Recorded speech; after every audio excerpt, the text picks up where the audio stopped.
भारत विरुद्ध Bangladesh T20 series उद्यापासून सुरू होणार आहे आणि त्यामध्ये स्क्वॉड अनाउन्समेंट केला आहे आणि त्यानंतर भारताची प्लेइंग 11 का असू शकते आणि त्यात पण सर्वात मोठी गोष्ट म्हणजे की ऋतुराज गायकवाडला या T20 सिरीजमध्ये पण संधी मिळाली नाही। ऋतुराज गायकवाडसोबत अन्याय हा का, म्हणजे ऋतुराज गायकवाड आपलं 100% परफॉर्मन्स देत आहे, परंतु एवढं परफॉर्मन्स देऊन पण त्याला T20 स्क्वॉडमध्ये जागा मिळाली नाही। त्याऐवजी यंगस्टर म्हणजे IPL स्टार जसे अभिषेक शर्मा, रिंकू सिंग आणि आपण हर्षित राणासारख्या चांगल्या प्लेयरला भारतीय स्क्वॉडमध्ये जागा मिळाली आहे। तर आपण या स्क्वॉड अनाउन्समेंट करा सर्वप्रथम।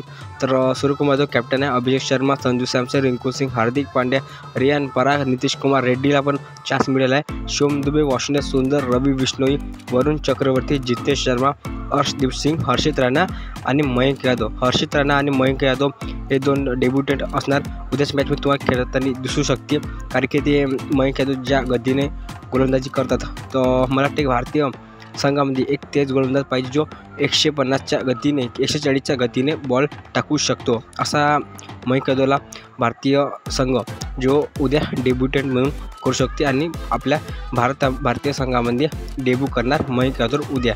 तर अशी आहे स्क्वॉड आहे। T20 वर्ल्ड कप जिंकल्यानंतर हे तिसरी सिरीज होणार जे भारत खेळणार आहे, पण हे जी सिरीज होणार ती होम होणार आहे, म्हणजे 2 सिरीज त्याला तर अवे झाल्या आणि 2 पण जिंकल्या। एक मध्ये शुभमन गिल कॅप्टन, दुसऱ्यामध्ये सूर्यकुमार यादव कॅप्टन होत्या। त्यामध्ये जे शुभमन गिलनं जे कॅप्टन्सी केली ते झिम्बाब्वे आणि सूर्यकुमार यादवनं श्रीलंका विरुद्ध, तर दोन्ही T20 सिरीज जिंकल्या आणि तिसरी सिरीज होणार ते होम म्हणजे आपल्या भारतामध्ये होणार आहे। हे पहिली जे होणार आहे ते ग्वालियरमध्ये होणार आहे मॅच, जे उद्या 6 तारखेला होऊ शकते म्हणजे होणारच।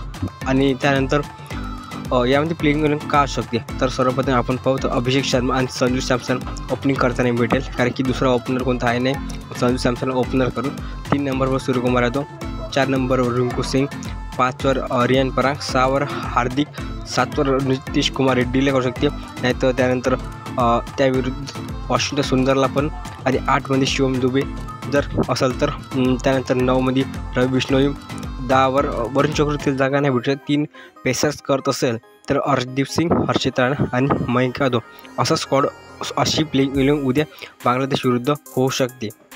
जी प्लेइंग 11 शकते बांगलादेशला सहज हरू शकते, कारण की अभिषेक शर्मा आणि संजू सॅमसन दोन्ही पण यंगस्टर नाही म्हणू शकत, अभिषेक शर्मा यंगस्टर आहे आणि संजू सॅमसनला हे मालिका खूप महत्त्वाची आहे, कारण की त्यामध्ये रन भेटले नाही किंवा रन त्यांनी बनवले नाही, तर मला नाही वाटत की पुढच्या सिरीजमध्ये याला संधी भेटू शकते।